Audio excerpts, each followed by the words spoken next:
Si ves esto después de alejarte de alguien que te traicionó y notas que algo extraño sucede, no te lo imaginas, se está desmoronando. No de la forma que esperabas, ni con disculpas dramáticas ni arrepentimiento evidente, sino de una forma silenciosa, persistente e irreversible. Probablemente hayas visto destellos de ello, las nuevas relaciones que parecen vacías, la felicidad forzada que no llega a sus ojos, la forma en que cambian de persona a persona más rápido ahora, sin llegar nunca a nada. Y esto es lo que nadie te dice. Esto no es karma, esto no es venganza, esto es psicología.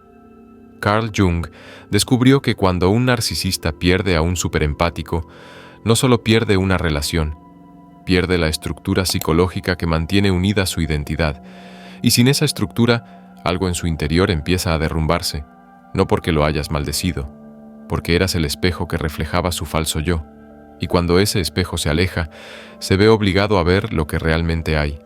Nada sólido, solo fragmentos. Quizás te sientas culpable al notar esto. Quizás te preguntes si estás siendo vengativo por reconocer su declive. Pero Jung te diría que esto es simplemente observación. La psique no miente. Cuando alguien construye toda su identidad sobre la extracción en lugar de la integración, la partida de la fuente crea un vacío inllenable. No se trata de si merecen la recuperación, se trata de si poseen la arquitectura psicológica para lograrla, y esto es lo que Jung descubrió. No la tienen. Quédate conmigo, porque lo que voy a explicarles finalmente comprenderá por qué no pueden seguir adelante, por qué cada nueva relación fracasa y por qué tu alejamiento creó una fractura en su psique que empeora, en lugar de mejorar, con el tiempo. En 1913, Carl Jung estudiaba un fenómeno que lo perturbaba profundamente. Trabajaba con pacientes que sufrían lo que él llamaba episodios psicóticos y notó algo inesperado. Algunos se recuperaban e integraban su experiencia en un yo más maduro. Otros, en particular aquellos con estructuras narcisistas, no podían. Se estabilizaban temporalmente, pero nunca sanaban del todo. En cambio, repetían los mismos patrones con creciente desesperación. Jung se obsesionó con comprender el porqué, y entonces ocurrió algo que lo cambió todo. Tenía un paciente, un empresario exitoso, que había destruido su matrimonio por repetidas traiciones. Jung esperaba el patrón típico: remordimiento, terapia, sanación gradual. En cambio, presenció algo escalofriante. El hombre no podía acceder al remordimiento genuino, podía simularlo, ensayarlo, mostrarlo. Pero cuando Jung usó su técnica de imaginación activa, pidiéndole al hombre que reflexionara realmente sobre lo que había hecho, su psique se fragmentó. Se enfurecía, desviaba la atención o se disociaba por completo. No podía contener la tensión de su propia contradicción. Jung escribió en sus notas privadas: no se resiste a la verdad, carece de la estructura interna para contenerla. Su ego está construido sobre arena, y cualquier autorreflexión real amenaza con un colapso total. Así, la psique prefiere dispersarse en lugar de integrarse. Este paciente atormentó a Jung durante años, porque Jung se dio cuenta de que estaba presenciando algo fundamental sobre la conciencia humana. Algunas personas desarrollan un yo verdadero, un núcleo interior capaz de soportar la verdad, el dolor y la transformación. Otras desarrollan lo que Jung llamó un sistema del falso yo, una psique organizada completamente para evitar esa misma confrontación. Y cuando ese falso yo pierde sus apoyos externos, en particular el apoyo de alguien que amó profunda y auténticamente, no se reorganiza en la verdad, se desintegra en el caos. El paciente de Jung nunca se recuperó. Se volvió a casar 2 veces más. Cada relación terminó más rápido que la anterior. Para cuando Jung lo volvió a ver años después, el hombre parecía vacío. Todavía encantador en la superficie, pero Jung podía verlo. Sus ojos estaban vacíos, su presencia se había reducido. El hombre había envejecido más allá de sus años. Jung escribió: no sanó, se calcificó, y creo que este es el destino inevitable de quienes traicionan su propio espejo. Permítanme mostrarles exactamente qué sucede psicológicamente cuando un narcisista traiciona a un superempático y por qué la recuperación se vuelve imposible. Jung trazó este proceso en 5 etapas, y cada una revela por qué la psique del narcisista no puede reorganizarse tras esta pérdida en particular. Etapa 1. La fractura del espejo. Un narcisista no tiene un yo cohesivo. Posee lo que Jung llamó una persona, una máscara tan convincente que incluso él mismo cree que es real. El superempático se convierte en el espejo que le refleja esta personalidad con tanta claridad y consistencia que el narcisista empieza a sentirse sólido, real, visto. No solo lo amaste, estabilizaste toda su estructura psicológica con tu presencia. Esto es lo que ocurre bajo la superficie. Tu profundidad emocional, tu empatía, tu capacidad para ver su potencial. Todo esto crea lo que Jung llamó alimento psíquico. El mundo interior fragmentado del narcisista solo se siente coherente cuando se refleja en tus ojos. Tu paciencia lo hace sentir valioso. Tu perdón lo hace sentir redimible. Tu amor lo hace sentir real. Cuando ocurre una traición y te retraes, el espejo se rompe. Pero aquí está la parte crucial que Jung descubrió. El narcisista no ve esto como una pérdida. Tú lo viven como una pérdida, ellos mismos, porque nunca desarrollaron un yo independiente de la reflexión externa. Una mujer llamada Sara compartió su experiencia en un grupo de estudio de Jung que observé. Dijo: después de irme, les dijo a amigos en común que sentía que estaba desapareciendo. Al principio, pensé que estaba siendo manipulador, pero su terapeuta me dijo después que estaba describiendo una experiencia psicológica real. Sin que yo lo reflejara en sí mismo, literalmente no podía percibir su propia existencia. Esta es la primera etapa de la no recuperación. El narcisista pierde su espejo principal y su identidad comienza a desestabilizarse. Puede encontrar nuevos espejos, nuevas fuentes de reflexión, pero nada funciona igual porque la imitación del superempático se basaba en la visión genuina, no en la actuación. Cada reemplazo se siente distorsionado e incompleto. Etapa 2. La erupción de la sombra. Jung creía que la sombra, las partes negadas y rechazadas de la psique, solo permanece oculta cuando tenemos suficientes defensas para contenerla. El superempático funcionó como una defensa crucial para el narcisista. Tu empatía absorbió su oscuridad. Tu comprensión neutralizó su vergüenza. Tu perdón les impidió confrontar su propia crueldad. Cuando te vas, la sombra irrumpe. Pero esto es lo que hace que esto sea catastrófico para el narcisista. No tiene práctica en integrar el material de la sombra. La mayoría de las personas pasan la vida enfrentándose gradualmente a su oscuridad a través de relaciones, errores y consecuencias. Desarrollan músculos psicológicos para contener el malestar. El narcisista nunca desarrolló estos músculos porque tú realizabas el trabajo emocional por él. De repente, se ven inundados de sensaciones que no pueden nombrar, vergüenza sin la estructura para procesarla, culpa sin la humildad para transformarla, vacío sin el coraje para explorarlo.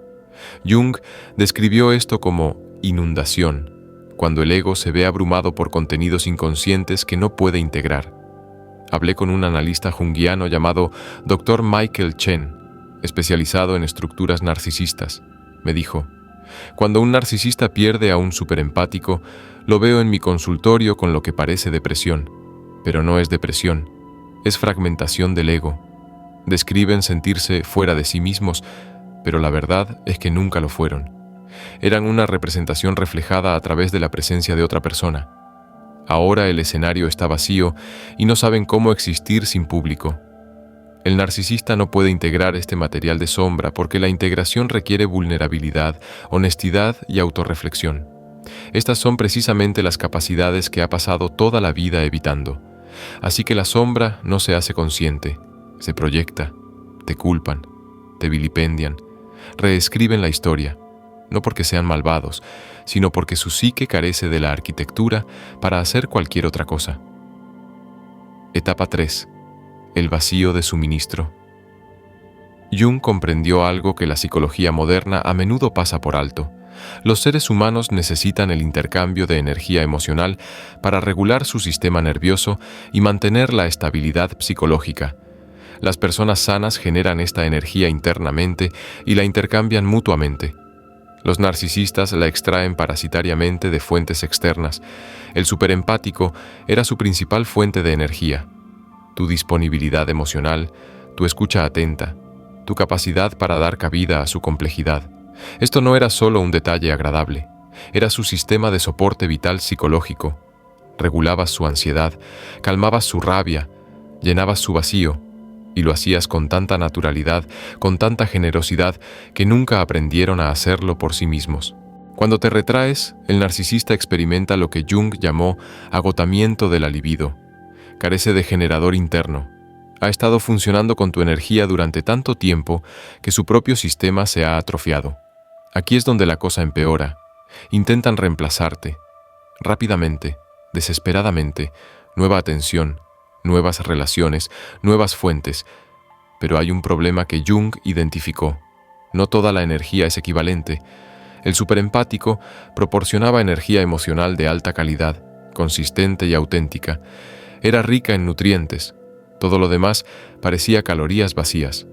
Un hombre llamado Robert, que participó en un estudio sobre abuso postnarcisista, describió este fenómeno desde la perspectiva narcisista tras años de terapia. Conocía gente nueva y me prestaban atención, pero me sentía vacío. Como comer cuando tienes hambre, pero la comida no tiene sabor. Seguía buscando esa sensación que tenía con mi ex, esa sensación de ser realmente visto y valorado. Pero había destruido a la única persona capaz de dármela. Y lo peor era saber que era culpa mía. Pero aún así, no podía dejar de buscar un sustituto. El vacío de suministro no se cierra, se ensancha, porque cada intento fallido de llenarlo refuerza la misma verdad psicológica. Lo que perdieron era irreemplazable. No porque el superempático fuera perfecto, sino porque la conexión era real. Y la realidad, una vez perdida, no se puede recrear mediante la manipulación ni la actuación. Etapa 4. La compulsión a la repetición. Jung descubrió que lo que no hacemos consciente, lo repetimos como destino. El narcisista, incapaz de procesar lo sucedido, incapaz de integrar por qué sucedió, queda atrapado en lo que Jung llamó compulsión a la repetición. No aprende de la traición, la recrea. Comienza una nueva relación, fase de idealización. El narcisista se siente temporalmente estable de nuevo, pero entonces el patrón resurge. Devaluación, control, eventualmente traición. ¿Por qué? Porque no ha realizado el trabajo interno necesario para cambiar el patrón. No ha integrado la sombra, no ha desarrollado un yo real, no ha aprendido a generar su propia estabilidad emocional. Jung observó esto repetidamente en su trabajo clínico. Escribió: el paciente neurótico reproduce su problema incesantemente, no porque quiera sufrir, sino porque no puede ver el patrón que está creando. Es inconsciente, y el material inconsciente no cambia ni con la fuerza de voluntad ni con el tiempo. Cambia solo mediante la integración consciente. Pero esto es lo que hace única la situación del narcisista. Cada repetición se vuelve más destructiva, porque no solo repiten un patrón externo, sino que profundizan un vacío interno. Cada traición que cometen, cada relación que destruyen, cada persona que pierden, se suma a la sombra no integrada. La deuda psicológica se acumula. El Dr. Chen lo explicó así: imagina a alguien con una herida que la vuelve a abrir constantemente antes de que pueda sanar. Con el tiempo, la herida se vuelve crónica. El tejido se daña sin posibilidad de reparación. La psique del narcisista es similar. Cada traición es una herida autoinfligida, y como nunca se detienen a sanar, nunca realizan el doloroso trabajo de integración, la psique misma se daña cada vez más. Quizás lo hayas notado si los has observado desde la distancia. Las relaciones se acortan, los conflictos se intensifican, la estabilidad se vuelve más frágil, no avanzan, caen en una espiral descendente, y con cada ciclo la recuperación se vuelve menos probable. Etapa 5. El colapso existencial. Esta era la etapa que Jung más temía. La llamó desintegración existencial. Cuando una persona ha construido toda su vida sobre cimientos falsos y estos se desmoronan, se enfrenta a una disyuntiva: reconstruir desde la verdad o hundirse en el sinsentido. El narcisista no suele poder elegir la verdad porque ésta exige enfrentarse a todo lo que ha evitado: su vergüenza, su vacío, su miedo, su profunda soledad. Reconstruir su identidad con autenticidad implicaría admitir que toda su identidad fue una construcción, que cada relación fue transaccional, que lastimó a quienes decía amar, que es capaz de crueldad, que está profunda y aterradoramente solo en su propia psique. Este nivel de honestidad requeriría lo que Jung llamó la muerte del ego, la disolución voluntaria del falso yo para permitir que emerja el verdadero yo. La mayoría de las personas no pueden lograrlo ni siquiera con un apoyo significativo. El narcisista, que ha pasado toda su vida evitando cualquier forma de vulnerabilidad, no puede hacerlo en absoluto. En cambio, experimentan lo que Jung describió como muerte en vida. Siguen funcionando, incluso pueden parecer exitosos, pero hay una inercia interna que se extiende. La perciben en los momentos de tranquilidad. La perciben en la brecha entre su desempeño y su experiencia interior. La reconocen en la creciente dificultad de mantener el entusiasmo, el interés o una conexión genuina. Una terapeuta a la que entrevisté, la doctora Lisa Nakamura, que trabaja con narcisistas mayores, me contó algo inquietante. A los 50 y 60 años, si no han hecho el trabajo, se les nota en la mirada. Hay una especie de agotamiento psíquico. Siguen siendo encantadores, manipuladores, siguen actuando, pero es como ver a alguien pasar por gestos en los que ya no cree. Jung diría que su alma se fue hace mucho tiempo. Lo que queda es solo la máscara, operando con autofagia. El colapso existencial no ocurre de la noche a la mañana. Es gradual, acumulativo y, por lo general, invisible para los demás, pero es irreversible sin una intervención profunda. Porque el narcisista ha llegado al punto en que el dolor de enfrentarse a sí mismo supera su capacidad de hacerlo. Ha cruzado un umbral que Jung identificó como el punto de no retorno. Esta es la verdad incómoda que la mayoría de las personas evitan decir en voz alta. La incapacidad del narcisista para recuperarse no es enteramente culpa suya y no es algo que se pueda solucionar. Jung descubrió que las estructuras narcisistas suelen formarse en la infancia como mecanismos de supervivencia. El niño aprende que su yo auténtico es inaceptable, peligroso o indeseado, así que construye un falso yo para sobrevivir. No es una elección, es adaptación. En la edad adulta, este falso yo está tan arraigado que desmantelarlo se siente como una muerte psicológica, porque en cierto sentido lo es. Cuando tú, como superempático, entraste en su vida, representaste la primera posibilidad genuina de ser visto como una persona completa. Tu capacidad de profundidad creó un espacio donde su verdadero yo pudo emerger. Por eso se sintieron tan atraídos hacia ti. Inconscientemente, su psique te reconoció como la clave de su sanación. Pero aquí está la parte trágica. Sanar les habría exigido sentir todo lo que han pasado toda una vida evitando. Afrontar las heridas de la infancia, reconocer su falso yo, sentirse con una vergüenza, un dolor y un vacío insoportables, y para ello habrían necesitado confiar plenamente en ti. La confianza requiere vulnerabilidad. La vulnerabilidad requiere una identidad estable.